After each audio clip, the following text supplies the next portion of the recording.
ये बागडोर आरजेडी का तेजस्वी यादव के हाथ में गया है। एमआई समीकरण टूट गया है। अब उनका पार्टी का नारा है ए टू जेड। तो अब देखिए आगे क्या होता है। ईडी का छापा पड़ रहा है, कभी न्यू दिल्ली में बिल्डिंग उनका सीज हो रहा है, कहीं और साहब के लिए एआईएम पार्टी तत्पर रहती है कि वो हमारे पार्टी से इलेक्शन लड़ें। जहाँ से दिल करता है, सीवान से दिल करता है, और भी जगह सीमांचल से दिल करता है उनका अगर इलेक्शन लड़ने के लिए, तो एआईएम पार्टी उनके लिए तैयार है। कि जहाँ तक बात है तो इतना बड़ा बड़ा घोटाला करके लोग उप मुख्यमंत्री बन रहा है लोग, इस तो हम लोगों की बात नहीं है, ये तो गवर्नमेंट की बात है। हुआ करती थी, इसलिए लोग मजबूरी में बीजेपी को तो वोट करेगा नहीं कोई, इसलिए वो तो सांप्रदायिक पार्टी है, उसको तो दिन रात हिंदू मुस्लिम करना है। लेकिन बस ये जो राजस्थान के कोटा से मरहूम डॉक्टर मोहम्मद साबुद्दीन साहब के बेटे ओसामा साहब को गिरफ्तार किया जा रहा है। 24 से 25 दिन के लिए रिमांड में रखा गया है। ऐसे में हमारे साथ गोपालगंज के एआईएम के प्रत्याशी अब्दुल सलाम उर्फ असलम मुखिया जी है। इनसे हम जानेंगे कि गिरफ्तार हैं, हम इनसे पूछेंगे क्या जो गिरफ्तारी हुई है सच में किसी का साजिश है या कुछ और है। क्या कुछ कहिएगा। शुक्रिया आपके चैनल का जो आप यहाँ तक आए। ओसामा साहब की गिरफ्तारी पे मुझे यही कहना है कि उनको जानबूझ के फंसाया जा रहा है, इसलिए कि जिस जगह उनकी गिरफ्तारी हुई वहाँ की मीडिया या वहाँ की प्रशासन कह रही है कि शांति भंग कर रहे थे। वो अपने गाड़ी में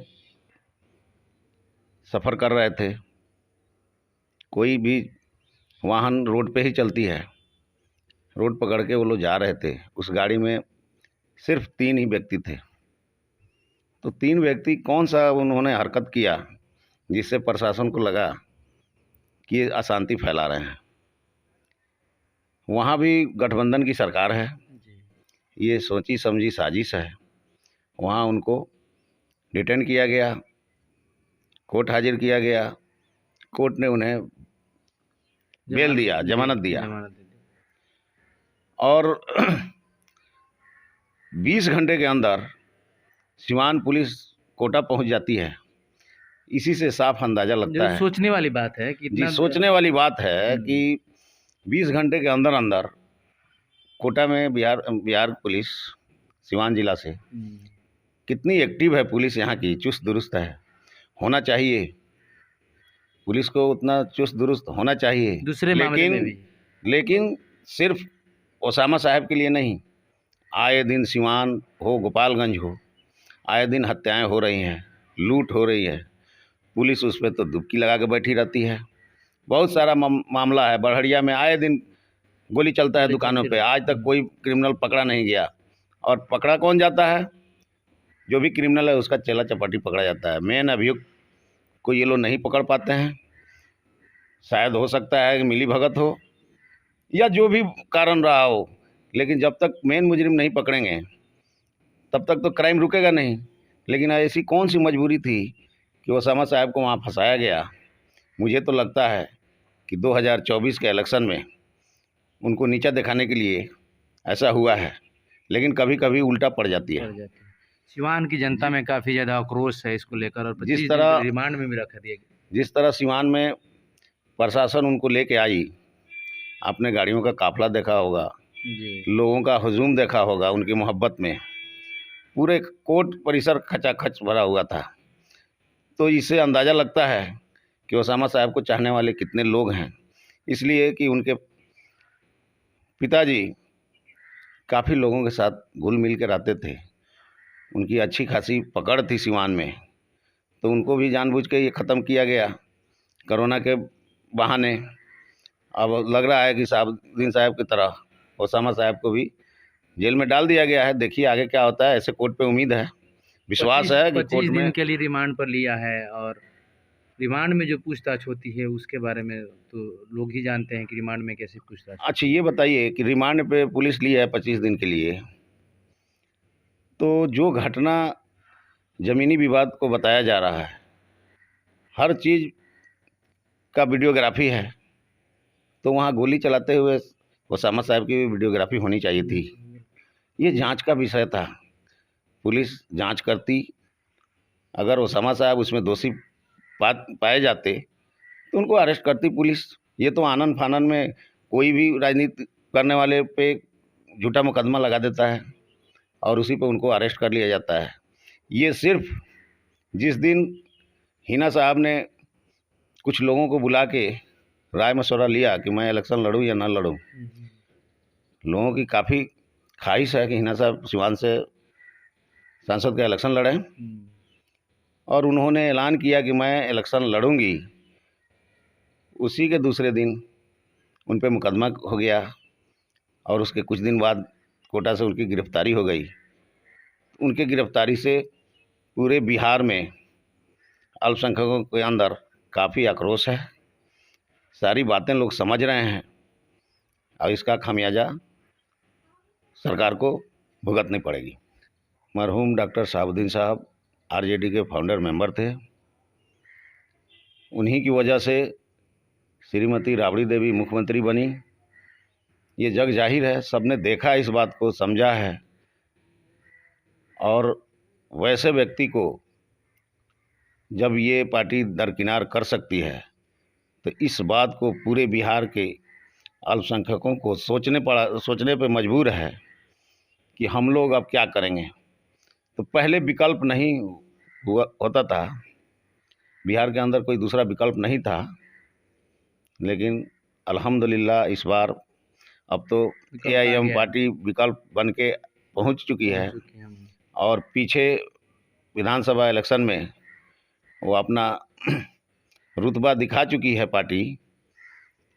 5 विधायक MIM से जीत के बिहार असेंबली में पहुंचे हुए थे, लेकिन उन लोगों को खरीदने का काम RJD ने किया, लेकिन वो अपने पैर पे कुल्हाड़ी मारी है RJD।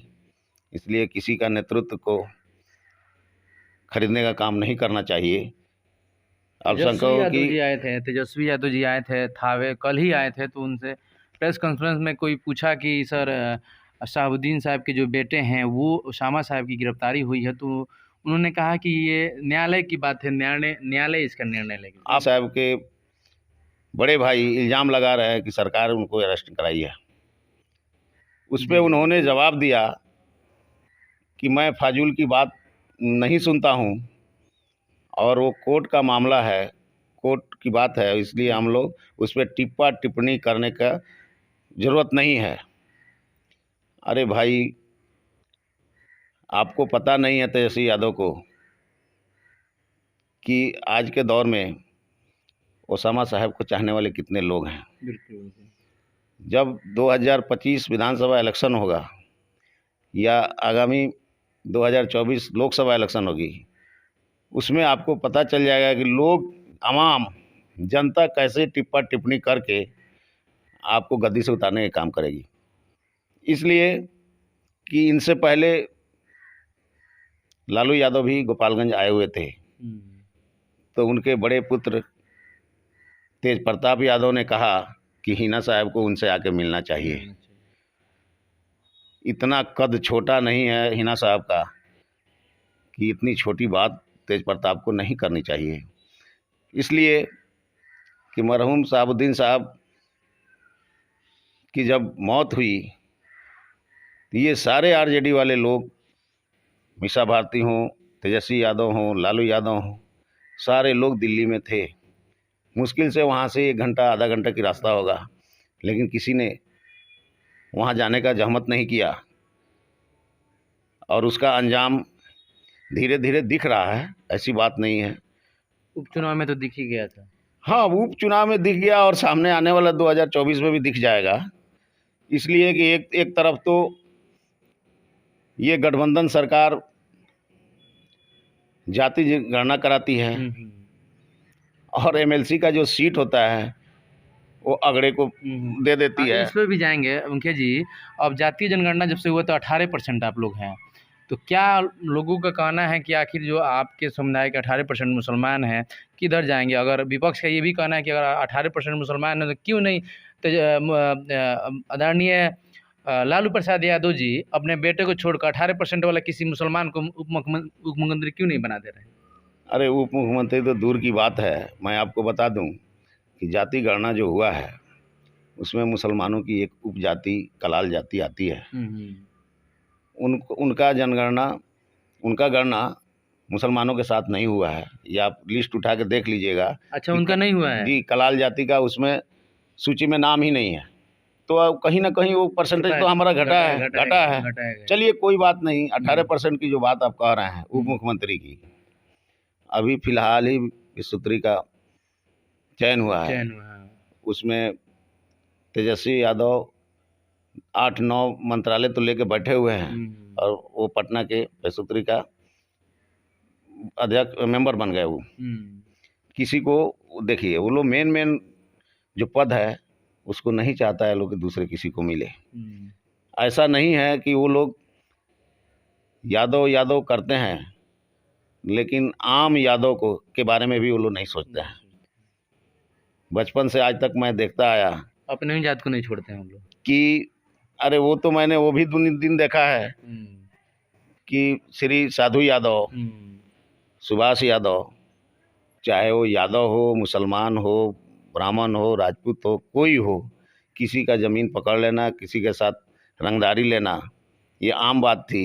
खैर वो लोग तो दरकिनार हो गए आरजेडी से, लेकिन मामला जस का तस है। बहुत सारे यादव भाई हमारे आज भी लाचारी की ज़िंदगी जी रहे हैं, गरीब हैं, मजलूम हैं। तो ये तो नाम की बात है कि हम यादव की पार्टी हैं, मुस्लिम तो दूर की बात हो गई।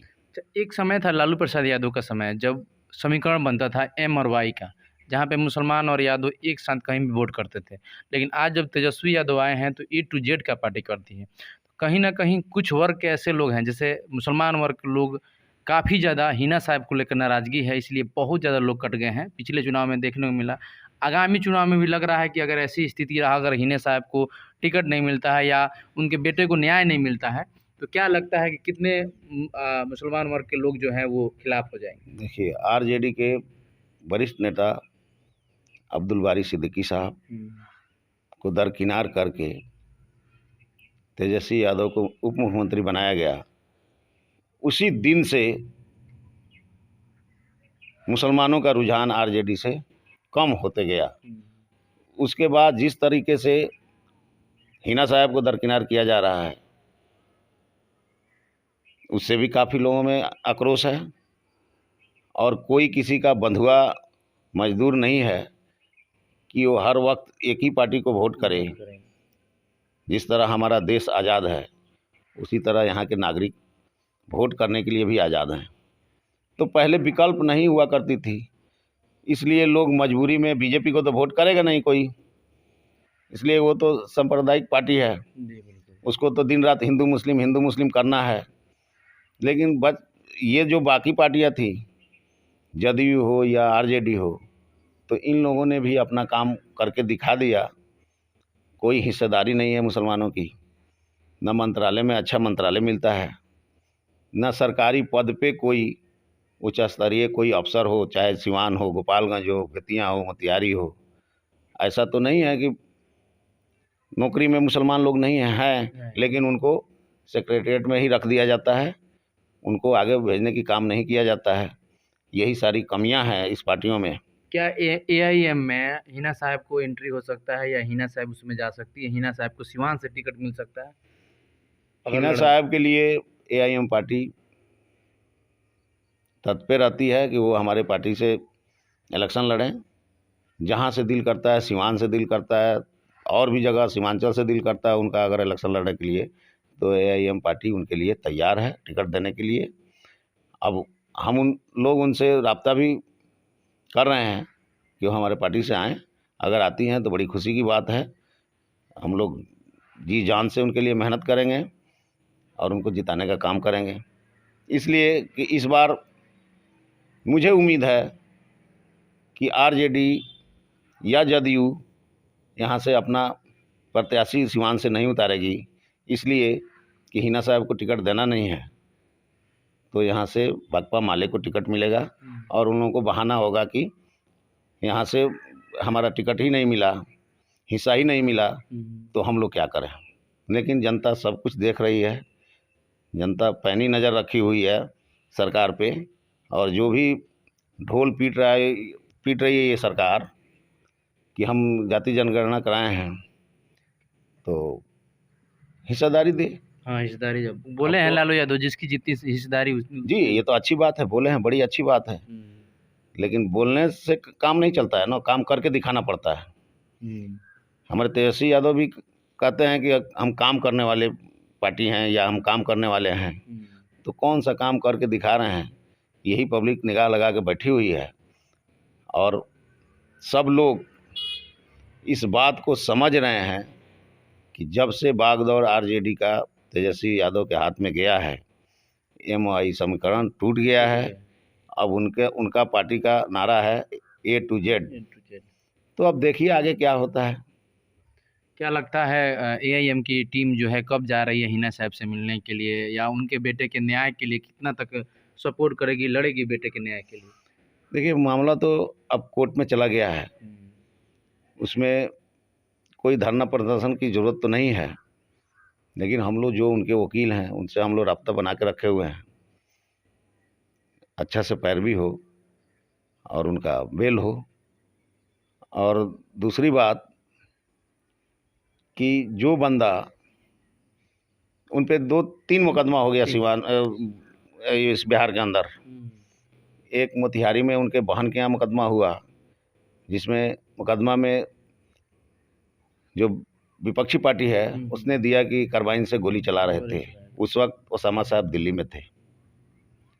अभी जो छपियाँ कोई गांव है सिवान में, 22 या 44 कट्ठा ज़मीन की बात है, उसमें भी साहब ये ओसामा साहब वहाँ नहीं गए थे।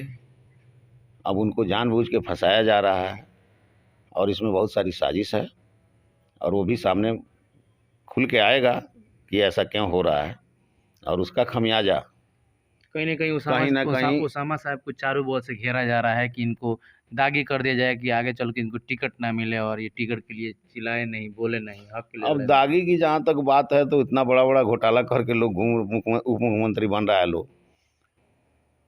इस तो हम लोगों की बात नहीं है, ये तो गवर्नमेंट की बात है। आए दिन ED का छापा पड़ रहा है, कभी न्यू दिल्ली में बिल्डिंग उनका सीज हो रहा है, कहीं और ज़मीन मिल रहा है। ये नौकरी के बदले में जो ज़मीन की घोटाला हुआ है, तो टिकट तो नहीं देने के अब जो मौन बना ली है पार्टी, इसीलिए सारा खेल चल रहा है।